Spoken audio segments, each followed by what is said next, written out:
அப்போஸ்தலனாகிய பவுல் தெசலோனியருக்கு எழுதின முதலாம் நிருபத்தினுடைய 5ஆம் அதிகாரத்தை கொஞ்ச நேரம் தியானிக்க போகிறோம். நல்ல ஒரு முழுமையாக அல்ல, சில வசனங்களை சொல்லி நான் பழைய ஏற்பாட்டுக்கு நேராய் கடந்து செல்ல விரும்புகிறேன். நல்லவர் பரிசுத்த ஆவியானவர் நம்மை நடத்துவாராக. ஆமென்.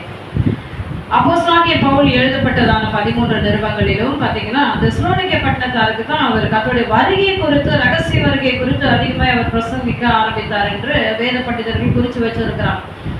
மற்ற தீர்க்கதரிசிகள் மற்ற பழைய ஏற்பாட்டுடைய காரியங்களிலே கிறிஸ்துவோட வருகை குறித்து, பிறப்பை குறித்து, அவர் மரணத்தை குறித்து எல்லாம் சொல்லப்பட்டிருந்தாலும் இங்கே பவுலை தேவன் விசேஷமாய் தெரிந்து கொண்டார். பவுலுக்கு முன்பதாக அவர் எப்படி இருந்தார்? சவுலா இருந்தார். அல்லேலூயா.